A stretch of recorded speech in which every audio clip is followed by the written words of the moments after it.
Salam sigap dan shalom.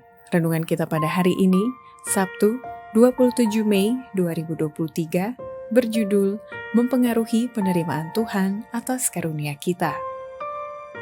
Ayat intinya terdapat di dalam 2 Korintus 9 ayat 7. Hendaklah masing-masing memberikan menurut kerelaan hatinya, jangan dengan sedih hati atau karena paksaan, sebab Allah mengasihi orang yang memberi dengan sukacita.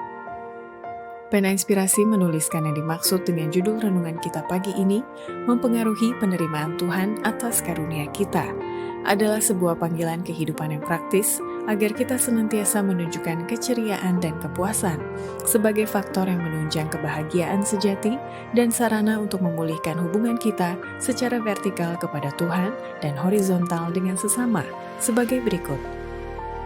Pertama, metode agar bisa mempengaruhi penerimaan Tuhan atas karunia kita adalah dengan memupuk roh kedermawanan yang dengan rela hati mencurahkan pemberian kita ke dalam perbendaharaan Tuhan. Roh kedermawanan Kristen dengan sendirinya akan menjadi lebih kuat apabila sering diterapkan dan tak perlu didorong-dorong lagi. Semua orang yang memiliki roh ini, roh Kristus, akan dengan rela hati mencurahkan pemberian mereka ke dalam perbendaharaan Tuhan. Digerakkan oleh kasih kepada Kristus dan kepada jiwa-jiwa untuk siapa ia telah mati, mereka merasa suatu kesungguh-sungguhan yang mendesak untuk melakukan peranan mereka dengan setia. Kedua, metode agar bisa mempengaruhi penerimaan Tuhan atas karunia kita adalah dengan melakukan pekerjaan dan pelayanan bagi Tuhan dengan kerelaan hati dan setia untuk kemuliaan namanya.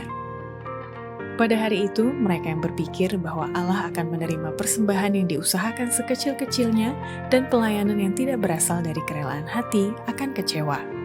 Allah tidak akan membubuhkan tanda persetujuannya atas pekerjaan yang dilakukan oleh siapa saja, tinggi atau rendah, kaya atau miskin, yang tidak melakukan pekerjaan itu dengan rela hati dan setia untuk kemuliaannya.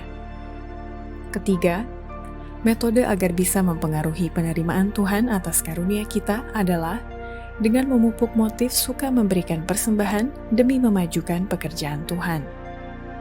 Malaikat pencatat membuat satu catatan yang teliti mengenai setiap persembahan yang diserahkan kepada Allah dan dimasukkan ke dalam perbendaharaan, dan juga tentang hasil terakhir dari uang yang diberikan dengan cara demikian. Mata Tuhan melihat setiap sen yang diserahkan bagi pekerjaannya dan kerelaan atau sikap enggan dari orang yang memberi. Motif dalam memberi juga dicatat. Keempat, metode agar bisa mempengaruhi penerimaan Tuhan atas karunia kita adalah mencontoh iman dari perempuan janda dari Sarfat yang telah membagikan rotinya kepada Elia, dan sebagai gantinya, hidup janda itu bersama anaknya terpelihara selama masa pencobaan dan kekurangan. Perempuan janda dari Sarfat telah membagikan rotinya kepada Elia, dan sebagai gantinya, hidupnya bersama anaknya terpelihara. Dan kepada semua orang yang dalam masa pencobaan dan kekurangan memberikan perhatian dan pertolongan kepada orang lain yang lebih berkekurangan, Allah telah menjanjikan berkat yang besar. Ia tidak pernah berubah. Kuasanya tidaklah lebih kurang daripada di zaman Elia. Demikianlah renungan kita pada hari ini. Kiranya Tuhan memberkati kita semua.